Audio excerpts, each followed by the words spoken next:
Gara-gara Lampor kemarin jadi terhenti acaranya. Oh ya, kemarin ada request masuk. Mana ya? Nah, ini, coba kamu baca. Bang, tolong dong tunjukkan perjalanan setelah mati. Waduh, serius begitu? Emang lo kira gua nggak bisa baca? Nih lihat. Ya maaf, soalnya kedengaran aneh. Gimana dong? Oke, beres. Gimana? Gua akan minta bantuan Israel. Jangan dong, nanti meninggal beneran. Ya kan? Memang dia pengen tahu. Dia tuh pengen tahu supaya bisa buat pelajaran, agar ke depan bisa lebih baik menjalani hidup. Terus ide lu gimana? Kita tunggu dia tidur. Nanti kita rekayasa mimpinya. Kita bagi peran ya.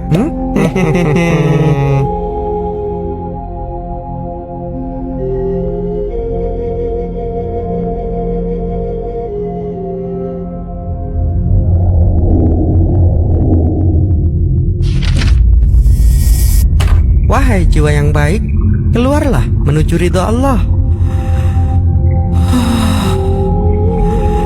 La ilaha illallah. Oke, kembalilah. Tugasmu sudah selesai. Biar aku yang mengurusnya. Apa ini? Pakailah kain sucimu dan gunakan wewangian surga ini. Kita mau kemana? Kita akan pergi menghadap Sang Pencipta. Lalu jasadku bagaimana? Biarkan kerabatmu yang mengurusnya. Nanti kita akan kembali. Lalu jasadku bagaimana? Biarkan kerabatmu yang mengurusnya. Nanti kita akan kembali lagi. Baiklah.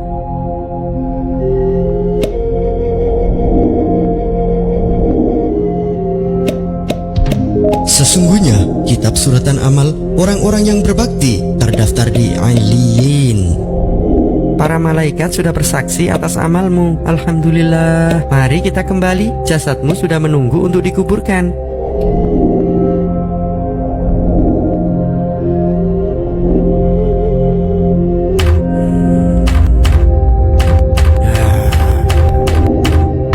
Wahai hamba Allah, menghadaplah dan jawablah pertanyaanku.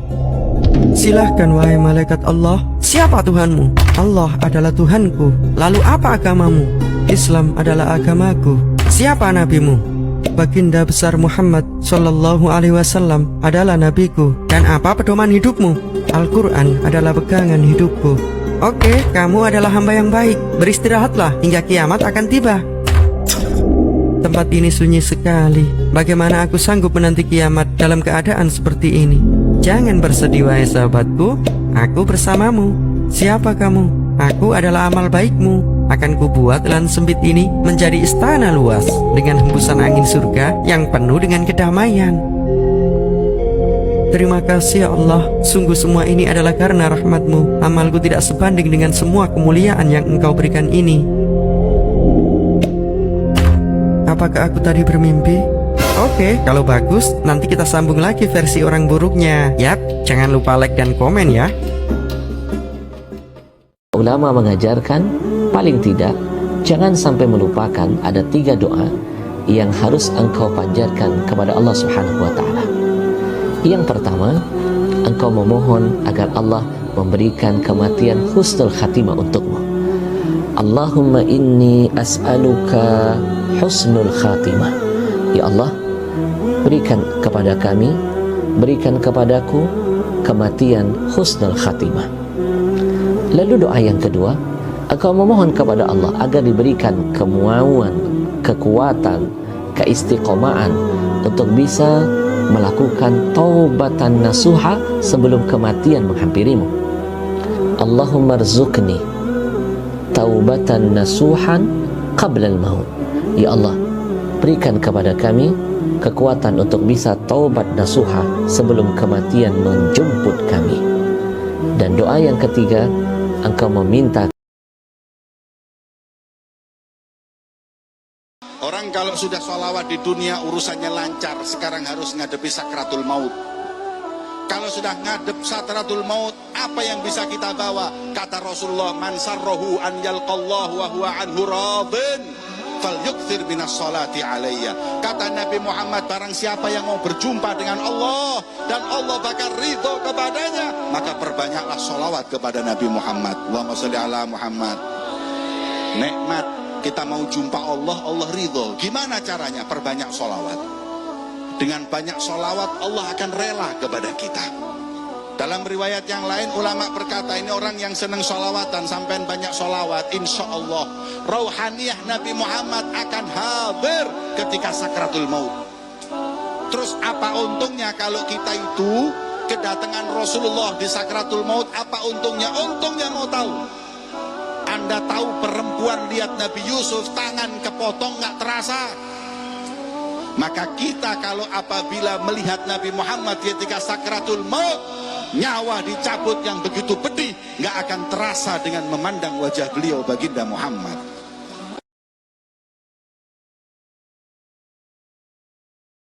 Allah tidak butuh dengan sholat kita.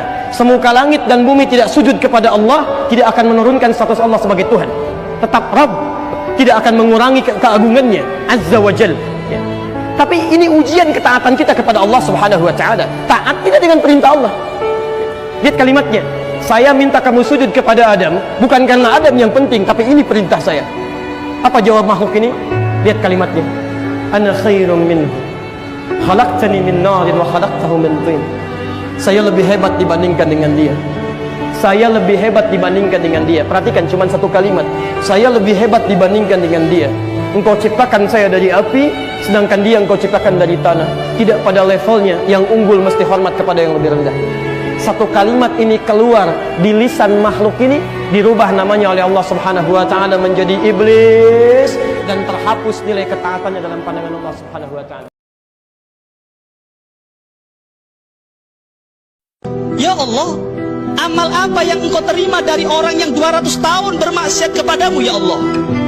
Wahai Musa, itu orang yang 200 tahun bermaksiat kepadaku pernah suatu saat buka kitab Taurat.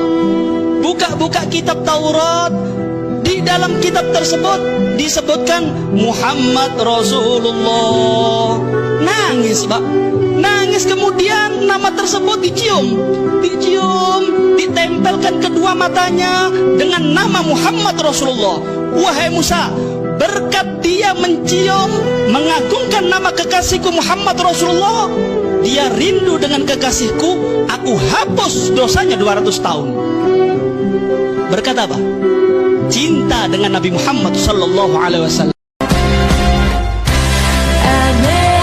Tunggu sebentar, jangan skip. Mari kita hayati khutbah terakhir Nabi. Wahai manusia, dengarlah baik-baik kata-kataku ini. Aku tidak pasti dapat bertemu dengan kamu lagi selepas tahun ini. Oleh itu, dengarlah dengan teliti kata-kataku ini dan sampaikan kepada mereka yang tidak bersama dalam majlis ini. Wahai manusia, sebagaimana kamu menganggap bulan ini dan kota ini suci, maka nyawa dan harta umat Islam adalah suci. Kembalikan semula harta yang diamanahkan kepada kamu kepada pemiliknya. Janganlah kamu sakiti siapa pun, agar orang lain tidak menyakiti kamu. Ingatlah, kamu akan dipertemukan dengan Tuhanmu dan Dia akan menghitung segala amalan kamu. Allah mengharamkan riba. Segala amalan yang berkaitan dengan riba adalah diharamkan. Berwaspadalah terhadap syaitan demi keselamatan agama kamu. Dia telah berputus asa untuk menyesatkan kamu dalam perkara-perkara besar, dan jangan kamu mengikutinya dalam perkara-perkara kecil. Wahai manusia, sebagaimana kamu mempunyai hak ke atas isteri kamu, mereka juga mempunyai hak ke atas kamu. Sekiranya mereka menyempurnakan hak ke atas kamu, mereka berhak diberi makan dan pakaian dengan penuh kasih sayang. Layanilah wanita kamu dengan baik-baik. Berlemah lembutlah terhadap mereka. Mereka adalah pembantu dan teman yang setia. Dan hak kamu ke atas mereka, mereka tidak boleh membawa orang yang kamu tidak suka ke dalam rumah dan dilarang berzina.